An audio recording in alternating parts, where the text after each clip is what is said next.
안녕하세요. 저는 청각장애 부모님 밑에서 무한한 사랑을 받고 자란 30대입니다. 아빠는 제가 고등학교에 들어가면서 사고로 돌아가셨고, 그 후로는 엄마와 단둘이 살았었는데요. 넉넉한 형편은 아니지만 저를 위해서 최선을 다해 주셨어요. 부모님께서는 혹여나 제가 귀가 잘 안 들릴까 걱정하셨지만 저는 건강하게 잘 자랐어요. 아빠가 돌아가시고 나서는 생활이 조금 더 힘들어지긴 했지만 엄마는 엄마가 할 수 있는 모든 일들을 하셨죠. 가장 걱정하셨던 거라면 아무래도 제 앞날이셨던 것 같아요. 엄마가 청각장애를 가지고 계시니 혼사에 방해가 될까 싶어서 걱정이 많으셨답니다. 엄마의 건강과는 다르게 저의 상황을 모두 이해해주는 남편을 만나게 되었어요. 남편은 처음부터 저희 집 상황을 다 알고 있었고 적극적으로 결혼을 추진했죠. 당연히 시모께서는 절 마음에 들어 하시지 않으셨는데 처음 인사를 가던 날 시모는 방에서도 나와보지 않으셨고 겨우 남편 손에 이끌려서 거실로 나오시긴 했지만 끝내 저에게 모진 말만 하셨죠. 내가 정말 100번 1000번 양보해서 가난한 집 딸이라고 해도 이해해 주려고 했어. 아니 홀어머니 외동딸이라 엄마 모시고 살아야 한다고 해도 속은 상하지만 그럴 수 있지. 여자의 잘못은 아니니 그럴 수 있다고 생각했다고. 근데 뭐? 부모한테서 장애가 있다고? 그런 집안에서 태어난 애가 멀쩡할 거라는 건 어떻게 확신할 수 있니? 너한테는 나타나지 않았지만 나중에 애라도 태어나서 귀가 안 들리면 그럼 네가 책임질 수 있어? 어머님, 제가 마음에 안 드실 거라는 거 저도 이해해요. 저였어도 당연히 신체 건강한 부모 밑에서 잘 자란 사람과 결혼을 시키고 싶었을 거예요. 그렇지만 저희 부모님, 절 사랑으로 키워주셨고 태어날 때부터 장애가 있으셨던 게 아니라 사고로 장애가 생기신 거예요. 혹시라도 손주가 장애를 갖고 태어날까 고민하셨다면 그런 부분은 걱정하지. 시끄러워. 나는 절대로 이 결혼 찬성 못한다. 알았니? 네가 양심이 있으면 그럴 수 없지. 우리 아들 고생시킬 생각하지 말고 당장 헤어져. 어디서 감히 귀한 우리 아들을 넘보니? 네가 우리 아들 바짓가랑이 붙들어 매고 있으니까 얘가 못 헤어지겠다고 하는 거 아니겠니? 세상 사람들한테 물어봐. 어떤 엄마가 장애 있는 부모 자식한테 장가 보냈는지. 나만 나쁜 사람 만들지 말고 양심 없는 네가 그만둬. 엄마, 왜 그래? 한 번만 얘기라도 들어봐. 내가 좋은 사람이라고 얘기했잖아. 왜 자꾸 사람은 안 보고 다른 것만 보고 있어? 엄마, 내가 정말 같이 살고 싶은 사람이야. 나 이 사람이랑 결혼 안 하면 앞으로 평생 결혼 안 할 거니까 그렇게 알아. 아이고, 그게 무슨 소리야? 네가 지금 저 애 때문에 그러는 거야? 막상 헤어지면 더 좋은 여자 나타나서 싹 다 잊어버릴 텐데. 우리 아들, 나 절대 너한테 장가 안 보낼 거니까 헤어졌다는 얘기할 거 아니면 다시는 우리 집에 한 발자국도 내딛지 말어. 알았니? 시모의 반대는 1년 동안 계속되었고 아무리 얘기를 해보려고 해도 시모는 아무것도 들어주지 않으셨죠. 계속 이렇게 시간을 끄는 것도 아니다 싶어 저는 남편에게 헤어짐을 고하였고 모든 연락도 다 차단하고 만나지 않았는데 며칠 뒤 엄마가 집으로 빨리 오라며 메시지를 보낸 걸 보고선 집에 가보게 되었어요. 가보니 남편이 땀을 뻘뻘 흘리면서 엄마 집 이곳저곳을 고쳐주고 있더라고요. 지금 이게 뭐 하는 거야? 여기가 어디라고 와? 우리 헤어졌어. 이제 남인데 왜 우리 집 와서 이러고 있냐고. 당장 가. 다시는 만나지 말자고 했잖아. 이렇게 한다고 해서 우리 다시 만날 순 없어. 이미 어머님께도 당신이랑 헤어졌다고 했고, 다시는 만나지 않겠다고 약속도 했어. 그러니까 쓸데없이 이런 짓 하지 마. 장모님 댁 이렇게 될 때까지 어떻게 신경을 안 쓰냐? 일이 바쁘다곤 하지만 좀 너무한 거 아니야? 그래도 어머님 혼자 계시는데 많이 신경을 써야지.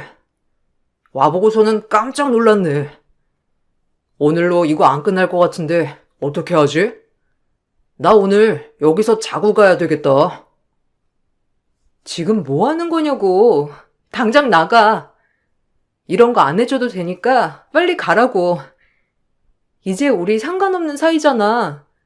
갑자기 찾아와서 이러는 이유가 뭔데? 당신도 힘들어했잖아. 우리 이렇게 계속 만난다고 정답이 있을 것 같아? 그런 거 하나도 없으니까 당신도 이제 그만해. 서로 지치는 일일 뿐이야. 왜 부딪혀 보지도 않고 벌써 그만둬?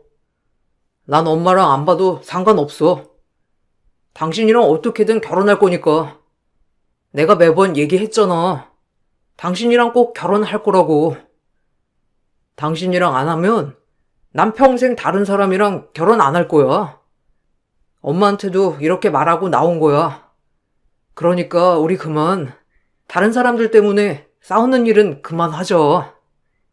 우리가 왜 상관이 없는 사이야.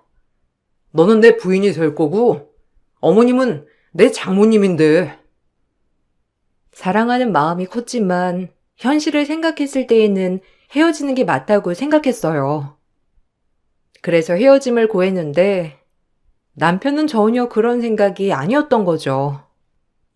남편은 시댁과 연을 끊을 각오로 집을 나왔고 결국 얼마 지나지 않아 시댁에서 저희의 결혼을 허락해 주셨습니다. 어쩔 수 없이 허락을 해주셨기 때문에 상견례 자리도 편하지가 않았어요. 아니, 상견례가 무슨 소용이 있어? 들리지도 않는 사람한테 무슨 말을 하라고. 너희는 내 열통 터지는 일에 굳이 보려고 이런 자리 마련한 거니? 그렇게 죽고 못 살겠다고 하니 내가 허락은 했다지만 기도 안 들리는 양반 앞에 앉혀놓고 내가 무슨 말을 하라는 거야? 참나. 뭐 이 모양이라도 보면서 말하는 거 알아들으시긴 하는 거니? 엄마, 그래도 양가 가족들 인사는 해야지. 어머님께는 지영이가 수화로 다 설명할 거야. 그러니까 중간에서 난감하게 그러지 마. 결혼하기로 허락했는데 왜 자꾸 사람 신경을 긁어대? 그만하고 좋은 마음으로 갖는 자리니까 이상한 소리 좀 그만해. 내가 뭐 못할 말 했니? 거기다가 들리지도 않는데 내가 뭐라고 하든 말든 뭔 상관이야? 어차피 모를 거. 왜? 지영이가 듣고 있으니까 그러니? 쟤는 어차피 내가 자기 마음에 안 들어 하는 거 알잖아. 결혼 각오했으면 내가 이 정도는 말할 거라는 거 다짐은 하고 있어야 하는 거 아니니? 하여튼 지영이 너도 네 엄마한테 똑똑히 전해. 난 절대 좋은 시어머니 되지 않을 거라고. 이렇게 결혼하는 이상 딸 고생할 거라는 거 각오해야 할 거라고. 상견례 자리에서까지 막말을 퍼붓는 시모의 모습을 보면서 저는 참을 수 없는 분노가 솟아나는 듯 했죠. 화가 나 엄마 손을 붙들고 나오려고 했지만 엄마는 제 손을 꼭 붙잡고 말렸어요.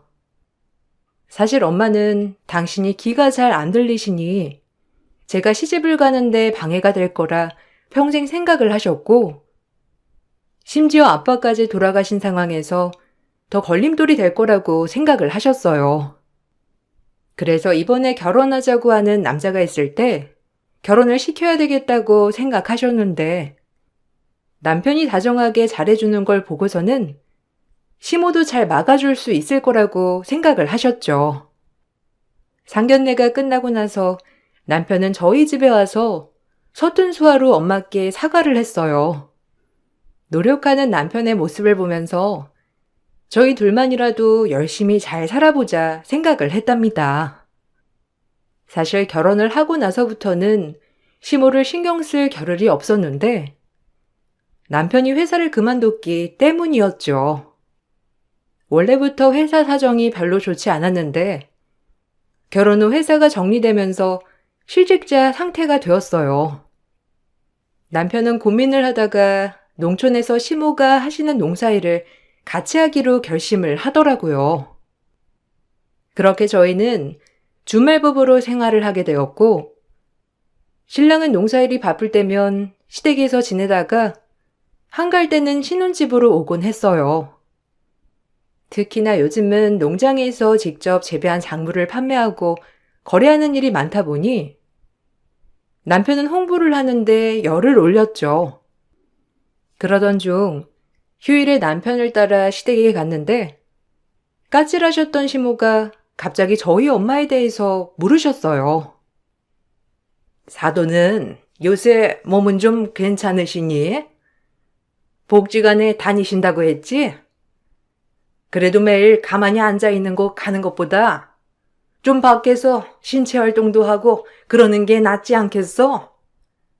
하긴 귀가 안 들리시니 사돈 입장에서는 함부로 나가고 그러긴 힘들겠다. 그렇지? 아니 내가 생각을 좀 해봤는데 거기 다니는 복지관에 사람들 여기 오셔가지고 농장 체험도 하고 그러면 어떨까 하고 말이야. 오, 엄마, 그거 좋은 생각이다. 안 그래도 장모님 외출하고 싶어 하셨는데 사실 우리도 걱정돼서 혼자서는 잘 안 나가시게 했었거든. 여기라면 차도 많이 안 다니고 그러니까 장모님한테도 좋을 것 같은데? 당신 생각은 어때? 오셔서 농사일도 좀 해보시고 체험도 하고 이참에 당신이 복지관에 한번 말해서 체험학습 같이 오자고 건의해봐. 비용이 따로 드는 건 아니니까.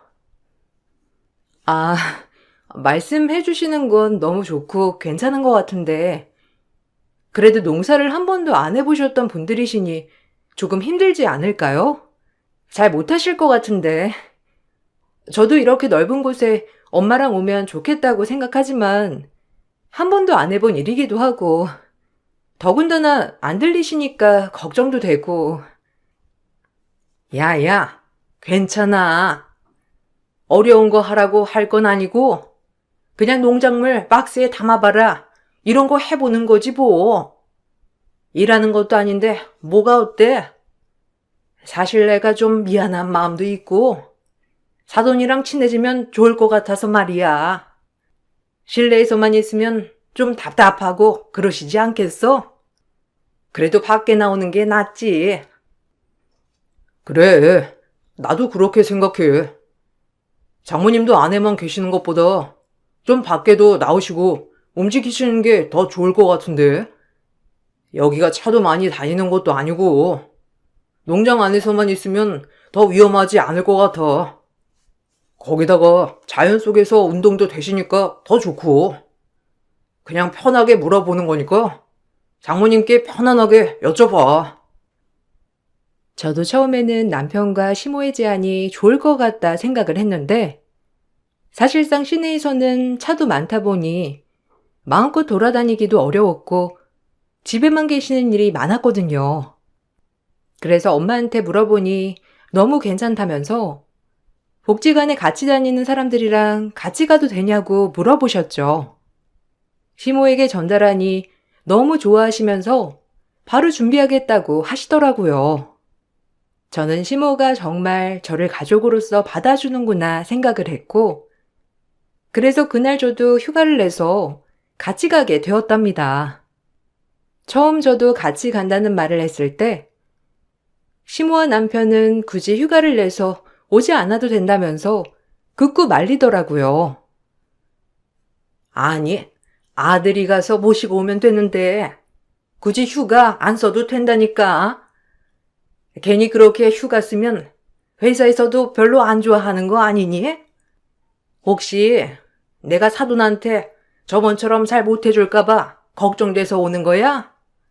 아이고, 이제는 나 그런 마음 하나도 없어.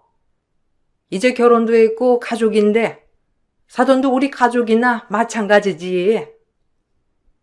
그래서 그런 거 아니에요, 어머님. 어머님이 저희 엄마 많이 신경 써주셔서 저도 보탬이 되면 좋겠다 싶어서 가는 거예요. 저번에 어머님이 그렇게 말을 꺼내주셔서 제가 얼마나 감사한지 몰라요. 저희 엄마도 밖에 많이 나가고 싶어 하시고 그러는데 솔직히 저도 일하고 바쁘니까 밖에 같이 못 나가 드렸거든요. 이참에 좋은 나들이 될 것 같아요. 아유, 그래. 그렇게 한 번씩 밖에 나와야 사람이 활기도 생기고 그러는 거지. 그냥 너는 안 와도 돼. 휴가 오지 말고 어차피 아들 주말에 올라가니까 월요일에 내려오면서 사돈 모시고 오면 되니 네가 굳이 쉴 필요가 뭐가 있니? 그냥 걱정하지 마. 네가 오면 나도 신경 쓰이고 이래저래 불편하지 않겠어? 나도 사돈이랑 좀 친해지고 적응도 해야지. 다음에는 그럴게요. 이번에는 중간에서 수화 통역도 해드리고 그래야 좀 더 편하실 테니 제가 같이 내려갈게요, 어머님. 회사에도 이미 다 말을 꺼내놓아서 괜찮아요. 쉬어도 된다고 허락받고 가는 거니까 너무 걱정하지 마세요. 시모는 왠지 내가 같이 오지 말았으면 좋겠다고 생각하는 눈치였지만 저는 그냥 크게 생각하지 않았어요. 그렇게 전 엄마와 엄마의 지인들을 모시고 시모와 남편이 하는 농장으로 향하게 되었습니다. 가서 정말 열심히 일을 했는데 어느 순간 보니 농장에 카메라를 든 사람들이 계속 돌아다니고 있더라고요. 무슨 일인가 해서 시모에게 여쭤봤는데 그냥 지역 신문사 기자라면서 동네 얘기를 쓴다고 해서 그런가 보다 하고 넘어갔죠. 그런데 제가 그 기사를 볼 거라고는 생각도 못 하셨던 것 같았어요. 근무를 하던 중에 문득 그때 촬영하던 것이 생각나 지역신문을 찾아보게 되었어요. 그런데 너무나 놀라웠던 게 바로 지역신문에 대문짝만하게 시댁 농장이 장애인들도 고용하는 착한 기업이라고 나와 있었던 거죠. 여보, 당신 이거 신문기사 봤어? 내가 아까 링크 보내줬는데 이거 정정해야 하는 거 아니야? 우리 그냥 체험하러 간 거고 거기서 일하고 있는 사람도 아니잖아. 아니 근데 어떻게 이런 기사를 낼 수가 있지? 엄마 인터뷰를 한 것도 아닌데 어떻게 이렇게 자세히 청각장애 있는 것까지 다 나와 있고 좀 이상한 것 같아. 그냥 우리말 우연히 들어서 그런 거겠지. 그리고 정정해서 뭐해. 어차피 작은 지역 신문이니까 신경 안 써도 돼. 그렇게 해도 그 신문 별로 보는 사람도 없고 신경 쓰지 마. 그때 안 그래도 신문사에서 그냥 사진 좀 찍겠다고 하길래 놀랐는데 그렇게 기사가 올라갔구나. 전혀 몰랐어. 엄마한테도 말해드려야겠다. 그러게. 어떻게 이렇게 떡하니 사진까지 올리고 좀 그렇다. 그렇지? 얼굴이야 자세히 안 나왔지만 솔직히 사실이 아닌 거라서 좀 걱정되긴 하는데 괜찮겠지? 여기서는 어떻게 사실관계 확인도 안 하고 막 올릴 수가 있지? 정말 신기하네. 그러니까 나도 진짜 신기하다. 근데 어떻게 기사를 봤어? 이거 지역 신문이라서 굳이 찾아보지 않으면 기사 잘 못 볼 텐데. 당신 그때 촬영해서 기사까지 다 찾아본 거야? 나도 그때 촬영한 거 그냥 잊어버리고 있었는데 당신 그거 신경 많이 쓰였구나. 시댁 농장은 착한 기업으로 소개가 되어 있었고 그 기사를 남편에게 보내주니 대수롭지 않게 생각하고 넘기더라고요. 저는 정정 기사를 내거나 혹은 기사를 내려야 하는 거 아닌가 했는데 아무렇지 않게 생각하는 남편의 모습을 보면서 의아했죠. 그런데 그다음부터 시모와 남편의 행적이 묘하게 수상해지기 시작했어요. 어느 날은 시모가 말없이 제가 사는 지역으로 찾아왔고 뜬금없이 저희 엄마가 계시는 복지관으로 가자면서 저를 이끄셨어요. 시모는 복지관에 가서 사람들과 어울려서 시간도 보내시더라고요. 관장님께도 이런저런 얘기를 했는지 나중에 관장님께서 직접 저에게 말을 꺼내 오셨어요. 시어머님께서 지방에서 농사 지으신다고 하시더라고요. 맞나요?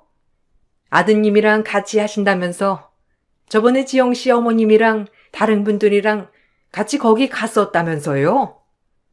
안 그래도 다들 나들이 갔다 올 거라고 하셔서 깜짝 놀랐었거든요. 그때 사진 찍은 거 보여주시면서 엄청 좋았다고 하시더라고요. 정말 좋은 시어머니 만나셨네요. 아, 그러니까요. 저도 참 저희 시어머니께서 이렇게 저를 생각해 주실 줄이야. 어머님께서 여기로 봉사활동을 주기적으로 오고 싶다고 하시던데 농사를 지으셔서 농산물 이런 것도 지원하면 좋을 것 같고 저번처럼 복지관 사람들 다 같이 농장으로 초대해서 시간 보내는 것도 좋을 것 같다고 하시더라고요. 네. 안 그래도 저한테도 복지관 사람들이 몇 명이냐, 다들 장애가 있으신 거냐 이것저것 많이 물어보셨어요. 평소에도 봉사에 대해서 관심이 정말 많으셨던 모양이더라고요. 같이 이동해서 농장 체험 이런 걸 해보면 어떻겠냐고 하셔서 저도 괜찮은 아이디어 같다고 말씀드렸어요. 아무래도 이래저래 신경 써야 할 부분들이 있다 보니 넓고 안전한 곳이라면 저도 괜찮을 것 같아서요. 아, 정말요?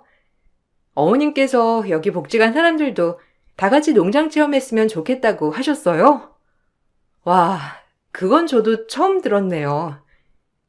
생각보다 시어머니께서 관심이 많으셨나 봐요. 관장님 생각은 어떠세요? 괜찮으시면 자주는 아니더라도 한 번쯤 가보는 것도 괜찮을 것 같아요.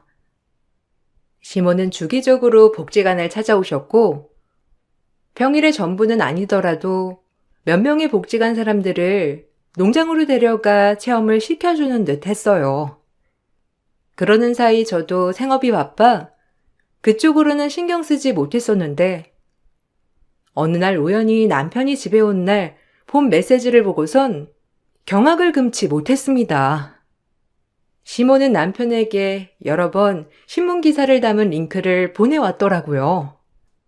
그 링크를 하나하나 들어가 보니 바로 시댁농장이 장애인 고용을 하면서 착한 기업 거기다가 꾸준히 장애인 봉사를 하는 사장으로 소개가 되어 있었죠. 정 그 링크를 보고 너무나 경악할 수밖에 없었는데 농촌 체험으로 참가했던 다른 복지관 사람들의 얼굴이 그대로 실리고 있었습니다. 시모는 남편에게 자기 말대로 하면 다 잘 될 거라고 하지 않았냐며 이렇게 될 줄 알았다고 메시지를 보내왔고 남편도 그 말에 동조하고 있었어요. 여보, 도대체 이게 무슨 소리야? 자기 말대로만 하면 사업이 잘 될 거라고 하는 게 도대체 무슨 소리인지 모르겠네? 그리고 이 링크들은 다 뭔데? 여기 나온 사람들 엄마네 복지관 사람들 아니야? 왜 다 작업하고 있는 사진들이고 거기다가 장애인 고용기업은 도대체 무슨 말이야? 그런 거 아니야. 지금 무슨 소리를 하는 거야? 그냥 사진이 그렇게 찍힌 것 뿐이고 이 사람들을 고용한 걸로 보이려고 한 게 아니라 사실은 우리도 농장에 조금 몸이 불편한 분들 고용을 하고 있기는 하거든. 근데 사진 찍히는 걸 너무 싫어하셔가지고 그냥 그 농촌 체험한 거 사진 보냈더니만 이렇게 대문짝만하게 보내버렸네. 그래도 이거 지역신문이라서 많이 안 보니까 괜찮아. 도대체 지금 뭐 하자는 건데? 당신 복지관 사람들 깨워서 농촌 체험 시켜준다고 말하고 일 시킨 건 아니겠지? 이거 기사 잘못된 거잖아. 당장 전화해서 기사 내리라고 해. 잘못된 거라고. 그리고 어머님이 이렇게 메시지 보내시는 건 도대체 뭔데? 이미 어머님이며 당신이며 알고 있었던 거 아니야? 왜 남의 핸드폰을 뒤져? 당신 아무리 그래도 프라이버시는 지켜줘야 하는 거 아니야? 남의 핸드폰을 다 뒤지면 어떡해? 당신 진짜 어이없다. 내가 당신 핸드폰 내 마음대로 뒤지고 해석해도 되는 거야? 아니잖아. 나 이건 정말 기분 나빠. 초점을 흐리고 화를 내는 남편의 말에 전 어처구니가 없었고, 전 남편에게 복지관에도 다 말할 거라며 말을 했어요. 그러더니 며칠 지나지 않아 시모가 집으로 찾아왔습니다. 결혼하기 전 상견례 자리에서도 봤던 그 싸늘한 얼굴로 저를 보면서 막말을 퍼부으셨죠. 가진 거 없이 시집을 왔으면 조용히 입 다물고라도 있어야지. 어디서 건방지게 사업을 방해해? 그리고 네가 봤어? 네가 봐가지고 우리가 장애인들 일 시켰다고 그런 막말을 하는 거니? 안 그래도 내가 너 이럴까 봐서 말을 하지도 않았던 거야. 사업을 하려면 어느 정도 부풀려지는 것도 있어야 하고 그래야 사업이 잘 되는 거야. 어머님, 아무리 그래도 이건 거짓말이에요. 거기다가 복지 간 사람들은 이런 거 사실도 모르고 사진도 찍힌 거잖아요. 안 그래도 이상하다고 생각은 했었는데 어떻게 그러실 수 있으세요? 당장 이거 다 그만두세요. 참나. 그럼 너 매달 네 엄마 장애연금 80% 나한테 가지고 와. 네가 우리 사업 다 망쳐놓을 거면 책임도 네가 져야지. 안 그래도 결혼한다고 난리 부르스 칠 때부터 내가 꼴 보기 싫었는데 그나마 네 엄마 장애 때문에 좀 덕이라도 볼까 싶었더니만 그것마저 싫다고 하니 어쩌겠니? 그럼 돈으로라도 네가 보답을 해야지. 그걸 왜 어머님한테 드려요? 이거 범죄예요, 어머님. 어머님이며 남편이며 지금 거짓말 하는 거잖아요. 무슨 장애인을 고용해요? 다른 사람들 속인 것도 모자라 사기까지 치신 거면 정말 처벌 받으실 수도 있어요. 이게 왜 사기죄야? 엄연히 사업으로 하고 있는 걸 홍보한 거고, 그리고 애당초 사기라고 하면 내가 속여야 사기 아니니? 기사가 그렇게 나온 걸 나보고 어쩌라고 하는 거야? 정말로 그 사람들 와서 농사일 체험만 했지 본격적으로 일한 거 네가 봤어? 하루 와서 조금 일한 거 가지고 무슨 노동을 시켰네 어쩌고 하는 거 꼴싸놨고 받아주지도 않아. 그렇게 따지면 네가 사기친 거 아니니? 양심도 없지 가진 것도 없는데 거기다가 부모가 장애까지 있는 애가 뭐 하나 잘난 거 없어도 꾹 참고 받아줬더니만 그지 같은 네 엄마가 대체 뭘 해줬는데? 장애연금 가져오라며 시모는 화를 내다 결국 제 머리채를 잡아챘어요. 평생 농사일을 하면서 힘도 세고 덩치도 크셨던 시모에게 머리가 잡히고 전 속수무책으로 당할 수밖에 없었어요. 그 순간 누군가가 빠르게 다가오더니만 시모의 머리를 확 낚아챘는데 바로 복지관 관장님이셨죠. 그 곁에는 엄마도 함께 있었고 시모는 복지관 관장님을 보시고선 너무나 당황스러워 하셨어요. 그동안 봉사활동 한다는 핑계로 와서 사진만 잔뜩 찍어가지고 간 거 저 다 알고 있었어요. 그 사진들 당신들이 한다는 그 농장 사이트에 버젓이 올라온 것도 이번에 확인했고요. 그래 놓고서는 거짓말로 그 농장에서 일하는 사람들이라면서 올려놓으셨어요? 아, 관장님, 그거 오해하신 거예요. 그냥 농장이 좀 어려워가지고 그냥 홍보차 사진 찍고 그런 건데 제가 봉사도 하잖아요. 와서 복지관 사람들 말벗도 해주고 안 한 것도 아니고 좀만 너그러이 넘어가 주세요. 제가 오늘 그거 싹 다 드리고 정리할 테니까 제발 신고는 하지 마시고 진정하세요. 그동안 농장에도 초대를 해주시고 봉사활동도 자주 와주셔서 관심이 있으신 분인 줄 알았는데 전혀 아니셨네요. 악마도 이런 악마가 따로 없을 것 같네요. 어떻게 아무것도 모르는 사람들 속에서 데리고 가서 하루 종일 일만 시키시고 거기다가 거짓말로 직원이라며 기사도 내보내시고 그래 놓고서는 바른 말하는 며느리 머리채까지 잡으셨어요? 당황스러워하는 시모를 두고 저는 바로 경찰에 신고를 했고 시모는 현장에서 바로 조사를 받게 되었습니다. 또한 복지관에서도 노동시킨 죄로 시모와 남편을 고발했고 두 사람은 조사를 받게 되었어요. 나중에서야 관장님은 저에게 따로 말씀을 해 주셨어요. 사실 그동안 지영씨 어머님께서 저에게 여러 번 부탁을 하셨어요. 복지관에 자주 안 오셨다는 거 혹시 알고 계셨어요? 일주일에 3-4번은 좋게 사이가 모시고 가셨어요. 하루 종일 농사일하다가 오신 것 같더라고요. 비가 와서 가지 않는 날이면 복지관에 오셔서도 피곤하신지 자꾸 주무시고 활동도 제대로 못하시고 가셨어요. 그거 알고 계셨어요? 아니요. 전혀 몰랐어요. 엄마한테 여쭤봐도 별말을 안 하셨고 그냥 요즘 컨디션이 별로 좋지 않으시다면서 제가 그럼 복지관을 잠깐 쉴까 물어봐도 그건 아니라고 하셨는데 복지관을 안 가시고 시댁 농장에 가신 거라고요? 그 사람들도 저한테 뭐라고 말한 적도 없었는데 엄마를 데리고 가서 농사일을 시킨 거예요? 내가 하도 이상해가지고 하루는 쫓아가 봤는데 농장에서 혼자 일하고 계시더라고요. 그거 알고선 따님한테 말하겠다고 하니 절대 안 된다고 너무 절절히 부탁을 하셔서 제가 고민을 하다가 마침 오늘 댁에 계신다고 해서 말씀드리려고 온 거였어요. 처음에는 좋으신 분인 줄 알았는데 시어머니께서는 좋으신 분이 아니시더라고요.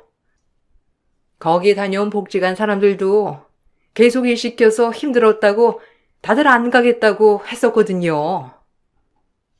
안 그래도 전부터 이상하다고 생각은 했었는데 엄마를 데리고 가서 그럴 줄이야 상상조차 못했어요. 어쩐지 엄마는 매일 피곤해하시고 힘들어하셨는데 제가 너무 안일했네요. 어머님께서는 따님 걱정이 정말 많으셨어요.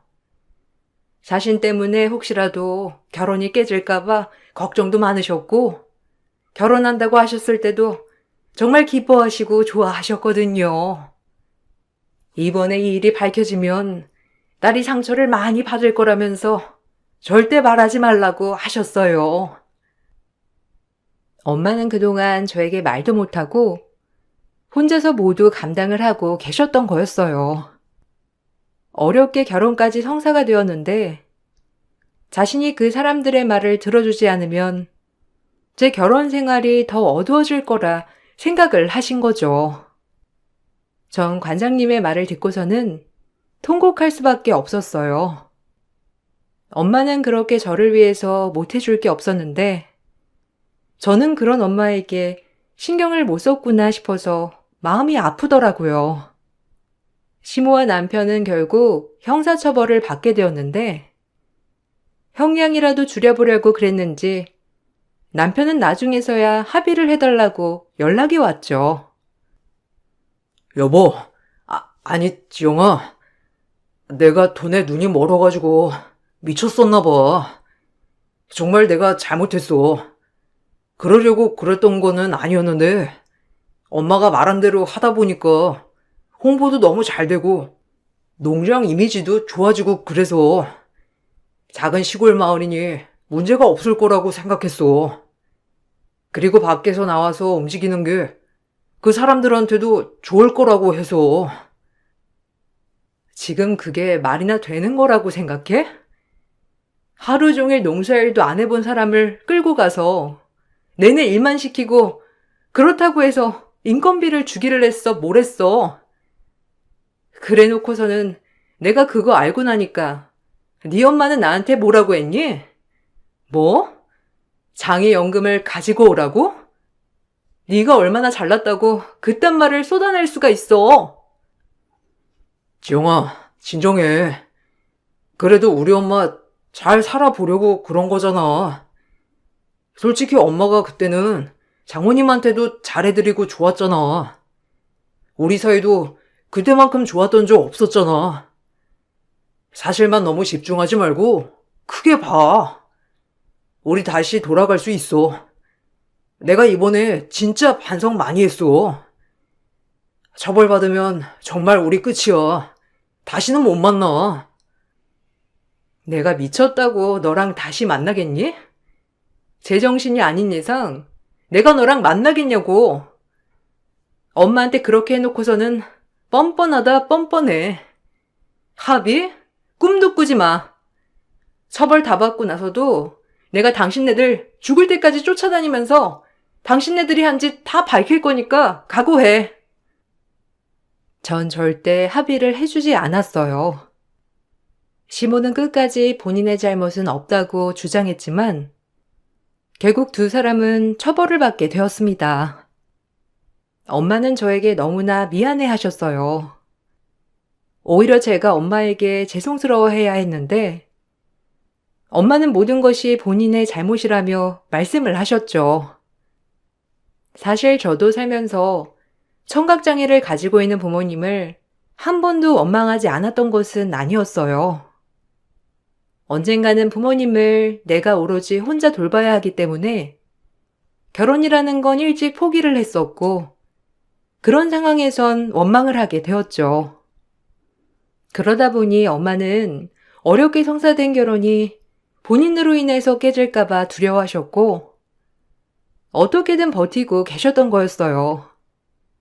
끝까지 당신의 잘못이라 생각하는 엄마를 보며 전 아직도 너무나 철없는 아이일 뿐이라는 걸 다시 한번 깨달았습니다. 엄마의 무한한 사랑에 고맙고 감사한 마음이 더욱 커졌어요. 남편과는 이혼을 했고 지금은 잠시 일을 그만두고 휴식 기간을 가지면서 엄마와 국내 여행을 다니고 있습니다. 그동안 들리지 않으시니 여행에 대해서 크게 생각하지 않았었는데 여행하는 내내 엄마 얼굴에는 미소가 끊이질 않네요. 앞으로도 못했던 효도하면서 엄마와 행복하게 지내려고요. 제 긴 사연을 들어주셔서 감사합니다. 신체 한 부분에 문제가 있는 것보다 더 좋지 않은 건 마음에 문제가 있는 것인 것 같아요. 여러분들도 행복하세요. 안녕하세요. 저는 순창에 살고 있는 40대 후반 여자입니다. 올해도 어느덧 1월이 지나고 2월이 시작되었네요. 새해에도 정신없이 살다 보니 시간이 정말 빠르게 흘러가는 것 같습니다. 결혼한 지도 벌써 10년이나 흘렀고 지금은 저희 부부도 안정적으로 자리를 잡아 큰 걱정 없이 살아갈 수 있을 정도까지는 만든 것 같습니다. 지금의 행복이 앞으로 계속해서 지속이 되면 좋겠지만 사람 인생 워낙 우여곡절이 많다 보니 언제 또 무슨 일이 일어날지는 아무도 모르겠죠. 그래서 항상 뭐든지 신중하게 결정하고 조심하려는 습관을 가지려고 합니다. 그런데 이번 명절에 새 동서가 갑자기 저희 집을 찾아와 무릎을 꿇고 오열을 했습니다. 저에게 무언가를 원하고 있다는 걸 알고 있었지만 그에 따른 답변을 해줄 수가 없었습니다. 처음부터 새 동서들과 저는 사이가 별로 좋지 않았는데요. 그 이유가 10년 전에 남편과 결혼을 하기 위해 시댁에 인사를 왔을 때 이미 새 동서들은 먼저 시집을 온 상태였죠. 새 동서들이 워낙 마음이 잘 맞았는지 서로 주고받는 대화에 벽이 느껴지는 것 같지도 않았어요. 그런데 제가 인사를 오게 되면서 동서들이 보내는 경계의 눈빛을 볼 수 있었고 결혼을 반대하기까지 했었습니다. 아무래도 제가 맏며느리 역할을 하는 게 먼저 시집을 온 새 동서들은 그런 점에 대해서 마음에 들어하지 않는 것 같아 보였어요. 하지만 시부모님께서는 저와 남편과의 결혼을 허락해 주셨고 시댁 집안의 맏며느리 역할을 하게 되었던 거죠. 그래도 제가 먼저 새 동서들에게 마음을 열고 다가가면 좋은 관계를 형성하게 될 줄 알았지만 그건 제 생각이었을 뿐 새 동서들은 저를 따돌리며 서로만 뭉치는 모습을 보여주고 있었습니다. 그럴 때마다 기분이 좋은 건 아니었지만 그래도 손이 사람으로서 언제나 침착하게 행동했어요. 급할 필요 없다 생각했고 모든 건 시간이 해결해 줄 수 있을 거라는 확신을 가지고 있었습니다. 그렇게 시댁 식구가 된 이후부터 열심히 살아왔었는데 동서들의 잘못된 행동들을 쭉 지켜보셨던 시모는 결국 한마디 하셨고 그로 인해 새 동서들과의 관계는 더욱더 안 좋아지고 말았습니다. 그때부터 더 큰 벽이 생기고 말았지만 시모는 걱정하지 말라면서 오히려 저보고 잘하고 있다며 기운 잃지 않게 좋은 말씀을 많이 해 주셨어요. 그날 이후부터 저는 제 할 일 묵묵히 하면서 지내게 되었고 제가 오히려 동서들한테 신경을 끄고 생활하게 되니 오히려 동서들이 저에게 접근하기 시작했지만 좋은 의도로 가까이 오는 건 아니었어요. 제가 하는 모든 거에 불만을 가지고 있었습니다. 각자 사는 게 많이 바빴지만 새 동서들은 항상 자주 모임을 가지는 듯 보였고 시댁에 올 때면 제가 알 수 없는 무언가에 투자를 하고 있는지 쉬지 않고 대화를 주고받고 있었어요. 주방에서 일을 하면서 묵묵히 동서들의 말을 듣고 있었는데 넷째 동서가 자기들이 하는 대화를 제가 엿듣고 있는 게 상당히 불편했는지 불만을 털어놓기 시작했고 둘째 동서는 제가 무식해서 크게 상관없다고 옆에서 말해도 모른다며 아예 투명인간 취급을 하고 있었네요. 아무리 제가 가만히 있는다 해도 둘째 동서가 했던 발언은 그냥 넘어갈 수가 없었어요. 저를 따돌리고 자기들끼리 뭉치는 것까지는 좋은데 가만히 있는 저를 직접적으로 건드리는 건 참기 힘들었습니다. 저도 쌓였던 감정들이 있다 보니 좋은 말은 나가지 못했고 동서들은 그런 저를 잡아먹으려 달려들면서 결국 집안 싸움이 시작되었고 시동생들 또한 남편에게 막말을 퍼붓고 말았네요. 그날 이후 한동안 얼굴을 안 보고 지내고 있었어요. 그런 모습을 지켜보고 계시던 시부모님께서 더 이상 안 되겠던지 모두를 한자리에 모으셨네요. 그리고 각자 속으로 가지고 있는 불만들을 전부 다 털어놓길 원하셨고 막내 동서가 먼저 입을 열었습니다. 저희가 왜 이렇게까지 하겠어요? 큰 아주버님이 아무리 나이가 있다 해도 무작정 결혼을 서두르시는 건 문제가 있었다고요. 어머님, 벌써 잊으신 건 아니시죠? 저 결혼할 때 어떻게 하셨어요? 모든 걸 다 따지셨잖아요. 저뿐만 그런 것도 아니고 둘째 형님, 셋째 형님도 마찬가지 아니었나요? 그런데 왜 첫째 형님은 며느리로 받아들이실 때 아무런 조건도 없이 그냥 받아주신 거죠? 솔직히 이 부분에 대해서 정말 많이 서운했고 어머님의 그런 행동들이 저를 더욱더 화나게 만들었다고요. 그래서 큰형님과 좋은 관계를 유지하고 싶지 않았어요. 이 점에 대해 어떻게 생각하세요? 넷째 너는 지금 그게 문제가 된다고 생각하니? 너는 지금까지 부족함 없이 잘 살아왔잖아. 그래서 당연한 절차를 거친 것뿐이고 둘째, 셋째 며느리 또한 빠지는 것 없이 정상적인 삶을 살아왔으니 남들 다 하는 거 한 것뿐인데 그게 뭐가 잘못됐다는 거야? 그와 반대로 첫째 며느리가 살아온 환경은 어떠니? 부모님이 일찍 돌아가시고 가족은 하나도 없어서 그동안 혼자 외롭게 살아왔는데 그 삶이 얼마나 힘들었을지 너희들이 조금이라도 생각해 봤니? 나도 첫째 며느리처럼 과거에 부모님이 일찍 돌아가셔서 정말 힘겹게 살아왔었다. 내가 그런 마음을 잘 알고 있기 때문에 내 아들과 결혼을 한다고 했을 때 열심히 살고자 하는 모습이 보여서 결혼을 허락한 건데 그게 가족들과의 싸움으로까지 번질 정도로 잘못된 거야?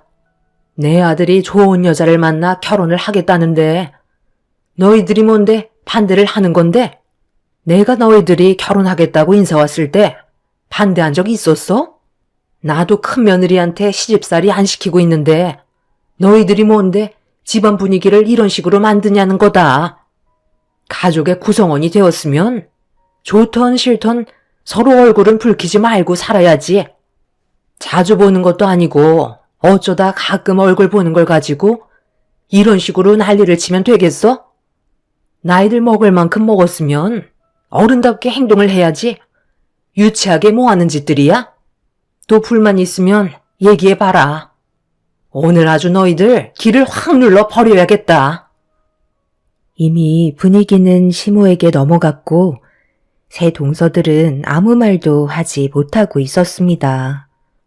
시모는 모임이 있을 때마다 얼굴 붉히면서 지낼 거면 새 동서들은 시댁에 오지 말라며 시동생들만 따로 부르겠다는 말을 꺼내셨네요. 그렇게 시모가 모든 상황을 정리한 뒤 그날 이후부터 동서들과는 좋은 관계는 아니더라도 서로 약간의 거리를 유지하면서 지내고 있었는데 어느 날 둘째 동서가 주방 일을 하고 있던 저에게 가까이 다가오더니 알 수 없는 말을 늘어놓기 시작했어요. 형님, 요즘에 제가 괜찮은 거 하나 보고 있는데 같이 투자하실래요? 어머님이 하신 말씀이 계속해서 귀에 맴돌다 보니 이번에 도움을 좀 드리고 싶거든요. 형님이 주식에 대해 잘 모르시면 제가 알려드린 걸 큰 아주머님께 알려주시면 돼요. 이번 기회가 흔치 않은 거라 돈 벌 수 있을 때 확실하게 당겨야 하지 않겠어요? 그래서 저희들도 이번에 꽤 많은 돈들 쏟아부을 생각이거든요. 어차피 결정은 형님이 하시는 거지만 제가 이렇게까지 알려드리려 하는 건 저희와의 관계를 어느 정도 발전시킬 수 있는 좋은 기회 같아서요. 만약 제가 말씀드린 곳에 투자하셔서 성과가 좋다면 나중에 밥 한 끼 사주셔야 돼요. 큰 아주버님은 아마 주식을 조금씩 하시는 걸로 알고 있는데 가셔서 슬쩍 얘기해 보세요. 둘째 동서는 저에게 갑자기 꽤 많은 돈을 손에 쥘 수 있는 고급 정보라면서 주식에 같이 투자하길 원하고 있었어요. 가족이기 때문에 서로 도와가면서 저와의 관계도 좋은 쪽으로 발전시켜 나가길 원하고 있었습니다. 저는 주식에 대해 조금도 알지 못하기 때문에 둘째 동서가 저에게 해준 말을 그대로 남편에게 전달해 주었어요. 남편도 주식을 하고 있긴 하지만 용돈벌이 정도로만 하는 거라 크게 관심을 가지지 않았고 제가 한 말을 전부 들었지만 크게 투자하고 싶은 마음은 없다며 남편은 주식으로 떼돈 버는 건 원하지 않는다고 위험하다는 말을 먼저 꺼내었네요.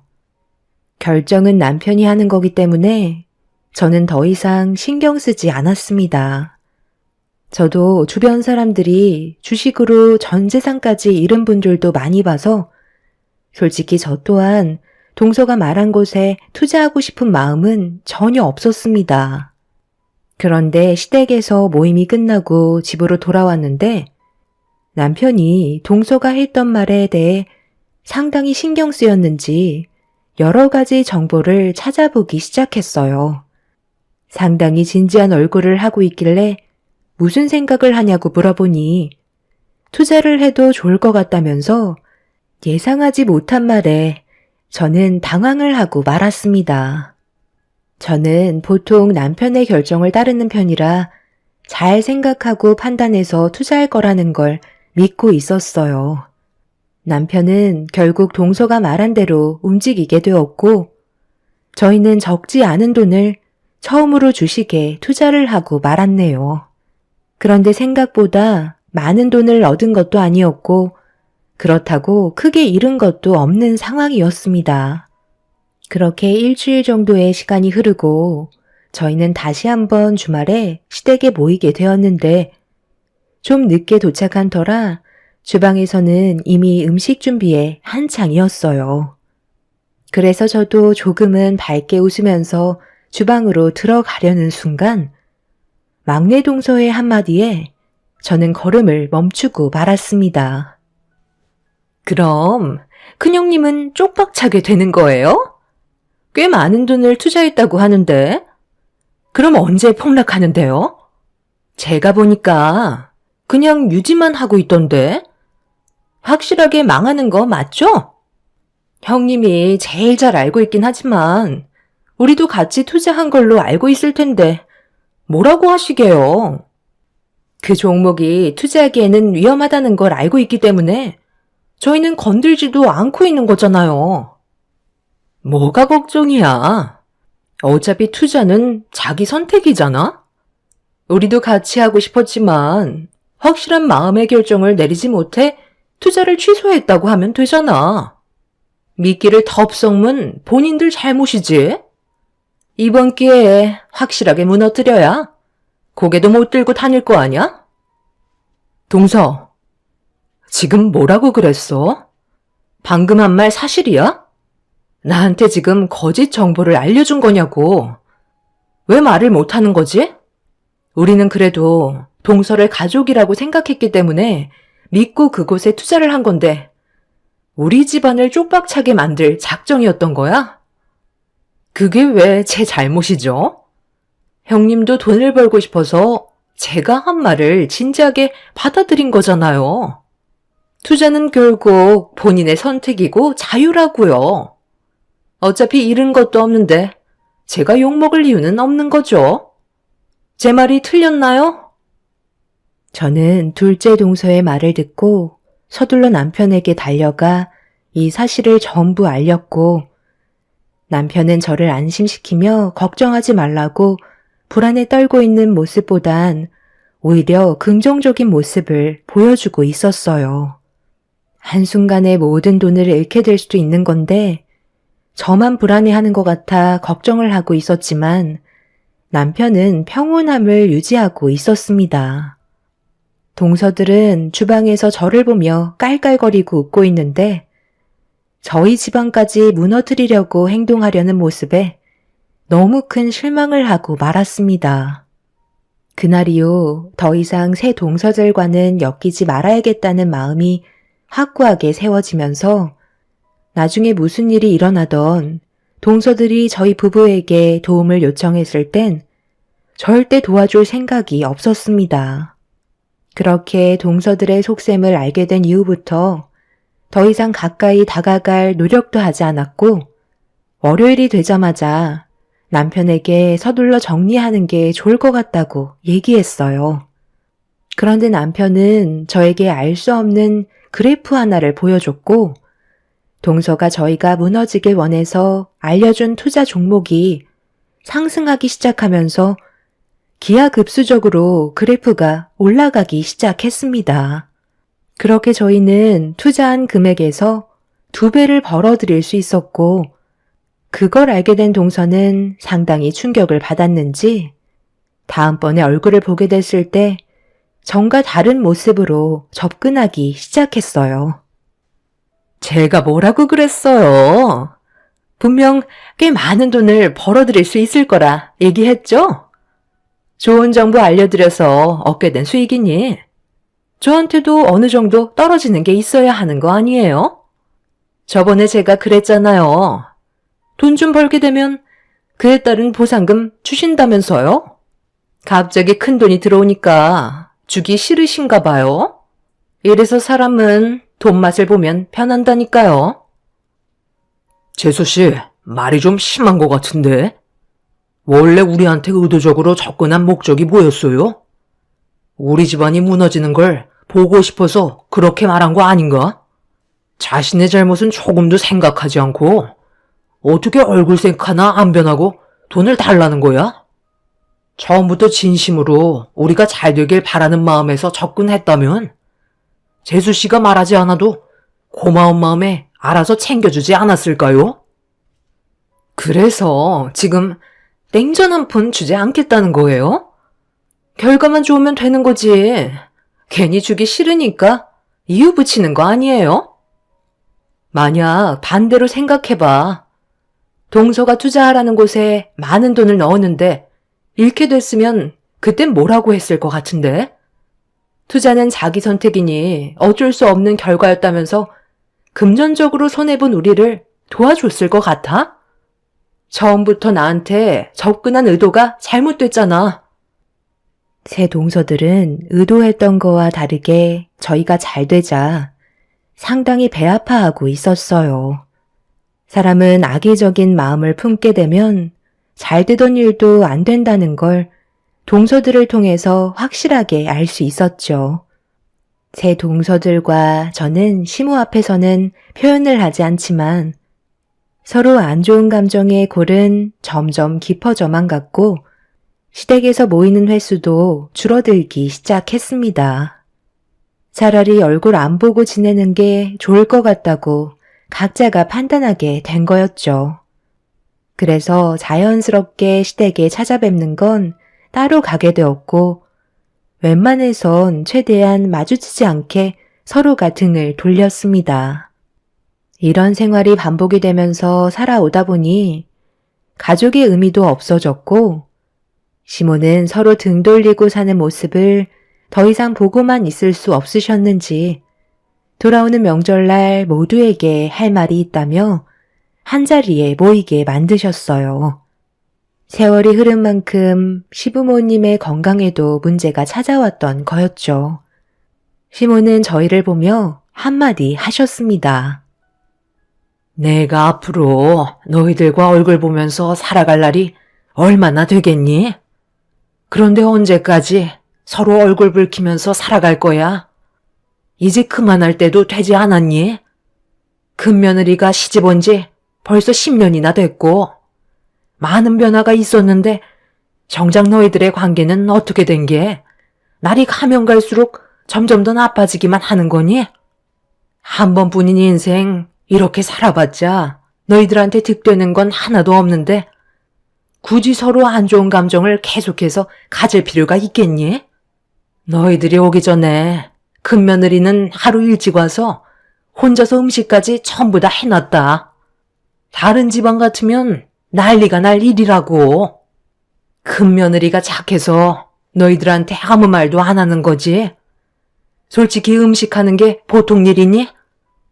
우리 식구가 적은 것도 아니고 명절 음식이 한두 가지도 아닌데 묵묵히 혼자서 다 해놓았으면 미안해서라도 한마디씩 하겠다. 먹는 것만 돼지처럼 먹지 말고 좋은 말 한마디씩 해주면 얼마나 좋아? 아, 그래요? 형님, 정말 고생 많으셨어요. 저희는 워낙 인사드릴 곳이 많다 보니 시간이 좀 늦었던 것 뿐이에요. 솔직히 이번 명절에도 별로 오고 싶지 않았는데 어머님이 하도 보채시는 바람에 어쩔 수 없이 온 것 뿐이라고요. 형님이야 어차피 명절 때 갈 친정도 없잖아요. 갈 곳도 없으니까 하루 전날 와서 음식하는 건 당연한 거죠.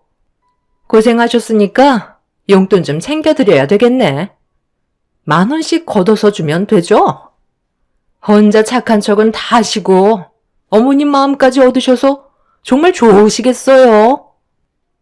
둘째 동서는 아래 동서들에게 10,000원씩을 걷더니 저에게 30,000원을 건네 주었어요. 너무 어이가 없어서 얼굴이 붉어졌고 둘째 동서의 행동에 저 또한 화가 많이 차올랐습니다. 하지만 시모가 저를 바라보면서 참으라고 하는 것처럼 눈빛을 보내시길래 화를 억누르며 제 앞에 놓여있는 3만 원을 바라보고 있었습니다. 자존심이 너무 상해서 표정 관리가 되지 않았었어요. 이런 모습을 지켜보고 있던 남편이 한마디 하려는 순간 제가 남편의 손을 잡았습니다. 시모가 참으라고 했으니까 참는 게 좋을 것 같아 보였죠. 시모는 더 이상 아무 말 하지 않으시고 새 동서들을 묵묵히 바라보고 계셨습니다. 막내 동서는 시모의 감정 상태가 어떤지 전혀 파악하지 못한 채 화를 더 돋구기 시작했어요. 큰형님이 음식을 하셔서 그런지 너무 맛이 별로였어요. 제가 발로 만들어도 그것보다는 잘 만들걸요? 솔직히 제 10,000원 드리는 것도 너무 아까워요. 음식이 음식다워야 그에 따른 가치를 지불하는 거죠. 제가 봤을 때 음식값 1,000원이면 될 것 같은데요. 저는 10,000원도 아깝게 생각하니까 1,000원으로 바꿔드릴게요. 아니다. 그래도 오늘은 명절이니까 5,000원 드리도록 할게요. 형님들도 그렇게 하세요. 솔직히 음식 맛 별로였잖아요? 그냥 배 채우려고 먹은 건데 지금 속도 안 좋아요. 너는 어떤 분위기인지 전혀 살피지를 않는구나. 내가 얼마나 참고 있는지 안 보이니? 여기 모인 사람들 중에 네가 제일 많이 먹은 건 몰라? 그리고 큰며느리가 하루 꼬박 고생해서 만든 음식값이 3만 원밖에 안 된다는 거니? 너희들 나랑 정말 해보자는 거야? 눈 감아주는 것도 한계라는 게 있는 거다. 다들 큰며느리한테 그동안 명절 때마다 고생 많았으니까 각자 100만 원씩 토해내도록 해라. 맨날 모이기만 하면 하는 둥 마는 둥 눈치나 살살 보면서 수다나 떨 줄 알지? 정작 하는 건 큰며느리가 전부 다 했잖아. 이번에도 고생 많았으니까 그동안의 노력을 봐서 100만 원씩 주는 게 좋을 것 같다. 어머, 어머님, 지금 그게 무슨 말씀이세요? 저희도 먹고 살기 팍팍하다고요. 100만 원이 땅 파면 나오는 것도 아니고 그 큰 돈이 지금 저희한테 있을 이유가 없잖아요. 요즘 경기가 안 좋아서 얼마나 먹고 살기 힘든데 너무 억지 피우시는 거 아니에요? 너희들이 그렇게 나온다는 거지? 내가 어떻게 나올 줄 알고 지금 토를 다는 거야? 그래, 알았다. 오늘 이 시간 이후로 나한테 며느리는 첫째 하나뿐이고 너희들은 더 이상 우리 집안의 가족이 아니다. 서로 인연 끊고 각자 인생 가는 게 좋을 것 같구나. 시모는 테이블 위에 올려져 있던 3만 원을 손에 쥐시더니 새 동서들의 면상에 던져버리셨고 자리에서 일어나 방으로 들어가셨어요. 시부 또한 화가 많이 나셨는지 시모의 뒤를 따라 들어가셨습니다. 남편은 시동생들에게 한심하다면서 혀를 차며 밖으로 나가버렸네요. 새 동서내외는 굳어진 얼굴로 저를 노려보고 있길래 그런 얼굴 보고 싶지 않아서 자리에서 일어나 주방으로 들어가 제 할 일을 시작했어요. 새 동서들은 시동생들에게 시댁에 더 이상 오지 말자며 서로 수군거리더니 서둘러 짐을 챙기고 있었습니다. 그렇게 인사도 없이 집 밖으로 나가버린 동서네 애들과 저 또한 2번 다시 얼굴 안 보며 살고 싶었는데 밖으로 나갔던 동서네 애들이 갑자기 우르르 몰려 들어오더니 시모의 방문을 강하게 두드리기 시작했네요. 둘째 동서는 다급한 목소리로 시부모님을 애타게 부르고 있었어요. 그리고 잠시 뒤 말도 안 되는 엄청난 일들이 눈앞에 펼쳐졌고 저는 입을 다물지 못했습니다. 어머님, 문 열어주세요. 창고에 있던 저희들 돈 전부 다 어디 갔어요? 그동안 저희가 따로 현금으로 모아두었던 돈들이잖아요. 그거 어디에 두셨냐고요? 앞으로 2번 다시 찾아오지 않을 테니까 저희가 이용하던 창고에 넣어둔 돈들 전부 다 돌려주세요. 어머님이 가져가신 거 제가 다 알고 있거든요. 그래서 형님한테 100만 원씩 주라고 하신 거잖아요.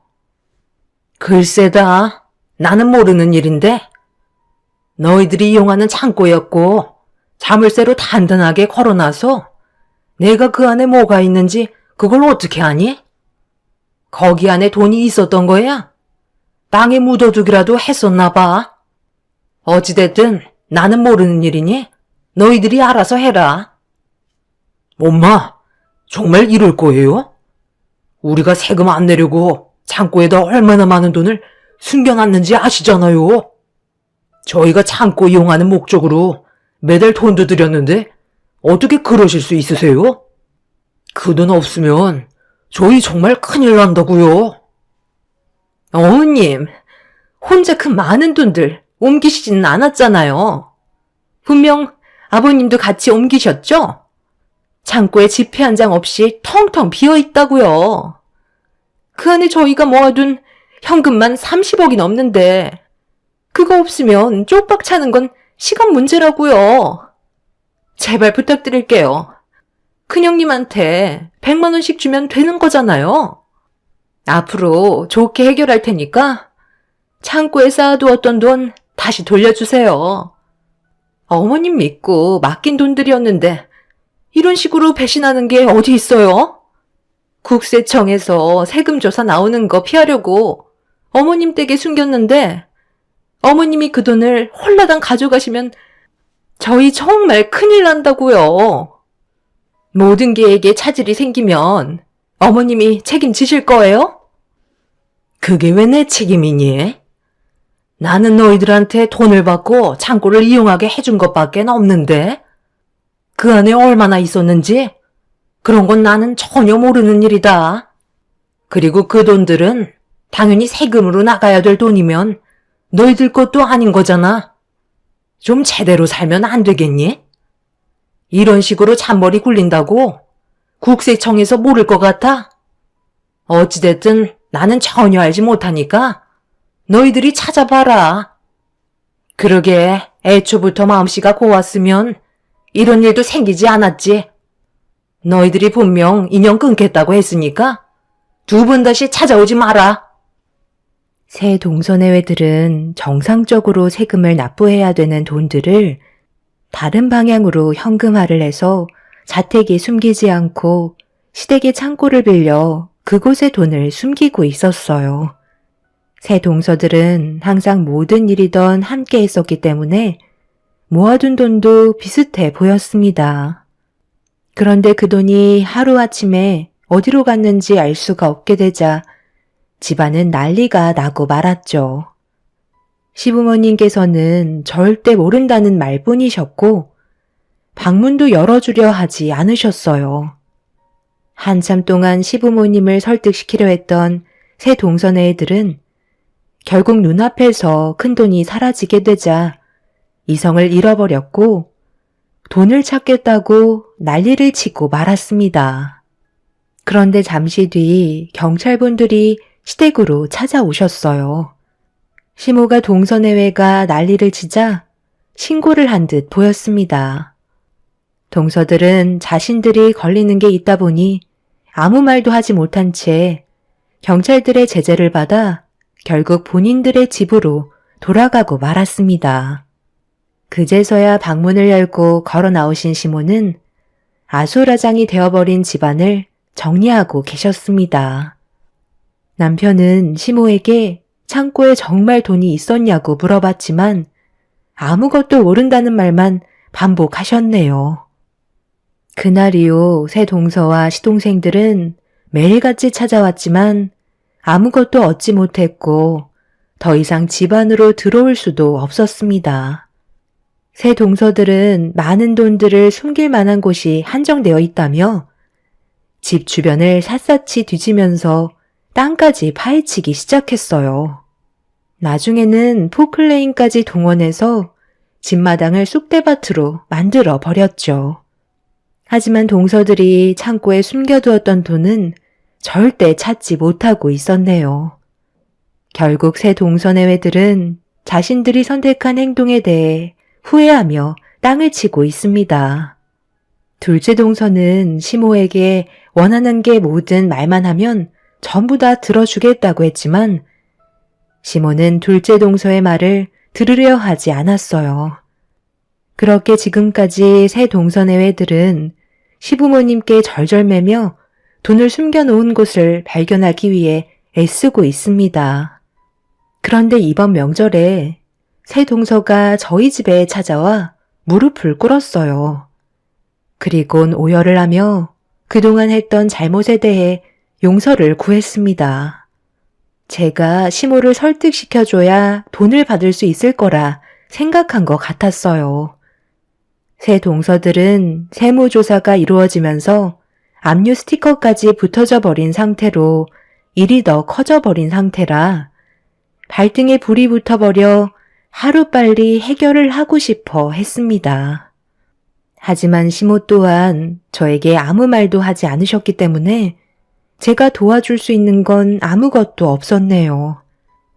그런데 넷째 동서가 무릎을 꿇고 있다가 핸드폰을 들더니 시모에게 영상통화를 시도했고 본인들이 잘못을 뉘우치고 있다는 걸 보여주고 있었습니다. 하지만 시모는 아무 말도 하지 않으시곤 전화를 끊어 버리셨네요. 단체로 쪽박을 차버린 동서들은 땅을 치며 후회하고 있습니다. 그리고 며칠 전에 시모에게 전화가 왔는데요. 새 동서들의 돈을 가져간 게 맞다며 처음에 창고를 빌려줬을 때는 용도의 목적을 몰랐는데 일부러 세금을 내지 않으려고 숨겼다는 걸 알게 되면서부터 괘씸한 마음이 들었고 그래서 돈을 숨겼다는 말을 듣게 되었습니다. 그리고 조만간 국세청에 신고를 하게 될 텐데 그에 따른 포상금이 대략 최대 10% 3억 정도 나오면 그 금액 전부를 새 동서들이 보는 앞에서 저에게 주겠다고 하셨네요. 새 동서들이 앞으로 후회하면서 살아갈까요? 본인들의 욕심을 채우려다가 오히려 당한 꼴이 되어버렸네요. 참 안타까울 뿐입니다. 제 사연 들어주신 분들, 가족들과 언제나 화목하게 지내시길 바랍니다. 남는 건 가족밖에 없는 것 같네요. 감사합니다.